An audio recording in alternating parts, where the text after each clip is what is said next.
Lal sir ഇപ്പം ഈ recent ആയിട്ട് പണ്ടും ന്യൂ കമേഴ്സ് ഡയറക്ടേഴ്സിനൊക്കെ റോൾ കൊടുക്കണം. ഇപ്പോൾ കുറേ കൂടി ആളുകൾ അതിലേക്ക് ഒരു സെലക്ഷനൊക്കെ ഉണ്ട്. ഇപ്പം തരുണിൻ്റെ ബാക്ക് ടു ബാക്ക് സിനിമ വരുന്നു, ദിലീഷ് പോത്തിൻ്റെ സിനിമ, ന്യൂ കമർ അല്ല, എന്നാലും പുതിയ കാലത്തെ നമ്മുടെ മലയാള സിനിമയിൽ ഭയങ്കരമായിട്ട് മാറ്റം വരികയാണ്. അവർക്കൊപ്പം കൂടി പോവുകയാണ് നെടുങ്കണ്ടം. അല്ലെങ്കിൽ ഡിപ്പെൻസ് ഓൺ ദ സ്ക്രിപ്റ്റിംഗ് അല്ലേ. അതിൻ്റെ സ്ക്രിപ്റ്റ് എന്നൊരു വലിയ കാര്യമാണ്. നമ്മൾ ഒരുപാട് കഥ കേൾക്കാറുള്ളതാണ്. ഒരു എക്സൈറ്റ്മെൻ്റ് ആണ്. എനിക്കൊന്ന് ആശീർവാദിൻ്റെ റൂമിൽ ഇഷ്ടംപോലെ കഥകൾ കിടപ്പുണ്ടാവും അല്ലേ? താങ്കളും ആൻറ്റി അതിൽ നല്ല കഥകൾ വേണ്ടേ? ആ എക്സൈറ്റ്മെൻറ്റ് വേണം, അതിന് വേണ്ടി വെയിറ്റ് ചെയ്യുക. അതാണ് അങ്ങനെ ഒരു സെലക്ഷൻ പ്രോസസ് ആണ് തോന്നുന്നത്. ഇനിയിപ്പോൾ അങ്ങനെ പറ്റുള്ളൂ. നമ്മളല്ലാതെ ഒരുപാട് സിനിമകൾ ചെയ്തിട്ടുണ്ടല്ലോ നമുക്ക് ഒരുപാട്. പക്ഷേ നമ്മൾ കുറച്ചുകൂടെ ഇനിയിപ്പം വളരെ അധികം സിനിമകളൊന്നും ഇനിയും ചെയ്യേണ്ട, പക്ഷേ ചെയ്യുന്നത് നല്ല സിനിമകളാകട്ടെ എന്ന് പ്രാർത്ഥിക്കുന്നു. അപ്പോൾ അതിന് ഞാൻ മാത്രം വിചാരിച്ചാൽ പോരാ, അപ്പോൾ അതിൻ്റെ കൂടെ എല്ലാവരും സഞ്ചരിക്കണം. അപ്പോൾ എന്നാലും നല്ല സിനിമകളുണ്ടാവുള്ളൂ. ഇത് നമ്മുടെ ലാലേട്ടൻ തന്നെയാണോ ഈ പറയുന്നതെന്ന് പറയുന്നത്?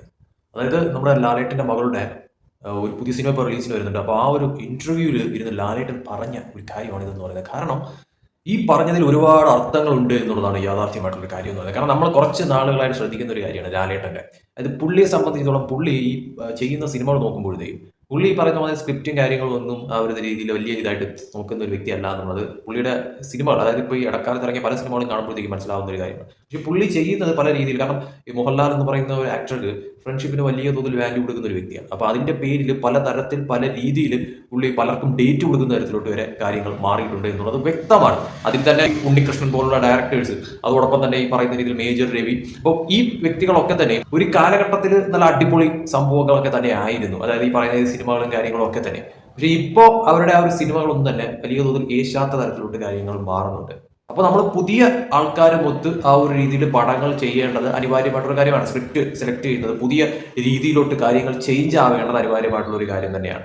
അതിൽ ലാലേട്ടൻ കുറച്ച് പിന്നിലോട്ടാണ് എന്നുള്ളത് പറയേണ്ടി വരും. അത് നമ്മൾ ഈ മമ്മൂട്ടി അപേക്ഷിച്ച് നോക്കുമ്പോഴത്തേക്ക് ലാലേട്ടൻ വളരെ പിന്നിലേക്കാണ് ആ ഒരു തരത്തിൽ നോക്കുമ്പോഴത്തേക്ക്. കാരണം മമ്മൂട്ടി സംബന്ധിച്ചിടത്തോളം മമ്മൂട്ടി ഒരു 2020-2022 ശേഷം മമ്മൂട്ടിയുടെ ഓരോ സിനിമകൾ നോക്കുമ്പോഴത്തേക്കും പുള്ളിക്കാരൻ വളരെ സെലക്റ്റീവായിട്ടാണ് ഓരോ സിനിമകളും ചെയ്യുന്നതെന്ന് പറയുന്നത്. എനിക്ക് തോന്നുന്നത് ഉണ്ണികൃഷ്ണൻ്റെ ഒരു സിനിമ മാറ്റി നിർത്തി കഴിഞ്ഞാൽ ബാക്കി എല്ലാം അത്യാവശ്യം ഒരു എന്താ പറയുക പുതിയ ആൾക്കാരും ഒത്തു ചെയ്ത്, അതോടൊപ്പം തന്നെ ആ സ്ക്രിപ്റ്റ് സെലക്ഷനും വളരെ ഭംഗിയായിട്ട് ചെയ്ത് അതിൽ പല സിനിമകളും ക്ലിക്കായ സിനിമകളും കൂടിയായിരുന്നു. അപ്പം മമ്മൂട്ടി കുറച്ചൊന്ന് അപ്ഡേറ്റ് ആയിട്ടുണ്ട് ആ ഒരു രീതിയിൽ സ്ക്രിപ്റ്റ് സെലക്ഷനും ഡയറക്ടർ ചൂസ് ചെയ്ത കാര്യത്തിലും ഒക്കെ തന്നെ. പക്ഷേ ലാലേട്ടൻ സ്റ്റിൽ പുള്ളി കുറച്ച് നല്ല രീതിയിൽ പുറകിലോട്ടാണ്. പക്ഷേ പുള്ളിക്ക് എനിക്ക് തോന്നുന്നു ഇപ്പോൾ മാറ്റം വന്നിട്ടുണ്ട് എന്ന് തന്നെയാണ് ഈ ഒരു സംസാരത്തിൽ നിന്നും 100% മനസ്സിലായിട്ടുള്ള ഒരു കാര്യം എന്ന് പറയുന്നത്. കാരണം പുള്ളിക്ക് മനസ്സിലായി, കാരണം പുള്ളി എന്ന് പറയുന്ന ആ ഒരു ബ്രാൻഡ് എത്രത്തോളം എന്താ പറയുക ബോക്സ് ഓഫീസിൽ അല്ലെങ്കിൽ ഈ പറയുന്ന രീതിയിൽ ആൾക്കാർ പ്രതീക്ഷിക്കുന്നുണ്ട് എന്നുള്ളത് വ്യക്തമാണ്. പക്ഷെ അതിനൊത്ത് ലാലേട്ടൻ്റെ സിനിമകൾ പലതും എത്തുന്നില്ല എന്നുള്ളതും വ്യക്തമാണ്. അതിലൊരു ചേഞ്ച് ശരിക്കും പറഞ്ഞാൽ വരേണ്ടത് അനിവാര്യമായിട്ടൊരു കാര്യം തന്നെയാണ്. എനിക്ക് തോന്നുന്നു ലാലേട്ടൻ ആ ഒരു രീതി തിങ്ക് ചെയ്തിട്ട് തന്നെ ആവണം.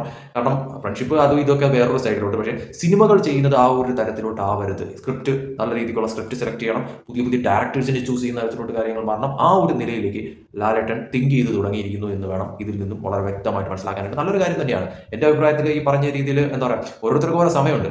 ഇപ്പോൾ ഡയറക്ടേഴ്സിനെ വെച്ച് നോക്കുമ്പോഴത്തേക്ക് ആയാൽ പോലും ഈ പറയുന്ന രീതിയിൽ ലാലേട്ടൻ മൊത്ത് പല ഹിറ്റ് സിനിമകളും ചെയ്ത ഡയറക്ടേഴ്സ് പലരും ഇപ്പോൾ ഒതുങ്ങിയിരിക്കുന്ന ഒരു അവസ്ഥയിലാണ്. അപ്പോൾ അവർക്ക് വീണ്ടും ഡേറ്റ് കൊടുത്ത് ലാലേട്ടൻ്റെ ഉള്ള ആ ഒരു സ്റ്റാർ വാല്യൂ ഇല്ലാതാവുന്ന തരത്തിലോട്ട് കാര്യങ്ങൾ മാറ്റാതെ പുതിയ സ്ക്രിപ്റ്റ്, നല്ല സ്ക്രിപ്റ്റ് ചൂസ് ചെയ്തുകൊണ്ട് അതിൽ തന്നെ നല്ല ഡയറക്ടർ പുതുമുഖ ഡയറക്ടേഴ്സിന് അവസരം നൽകിക്കൊണ്ടുള്ള ഒരു തരത്തിലുള്ള നീക്കം എന്തുകൊണ്ട് ലാലേട്ടൻ ചെയ്യുന്നത് നിലവിലെ സാഹചര്യത്തിൽ ഏറ്റവും ബെസ്റ്റ് ആയിട്ടുള്ള ഒരു കാര്യം തന്നെയാണെന്ന കാര്യത്തിൽ സംശയമില്ല.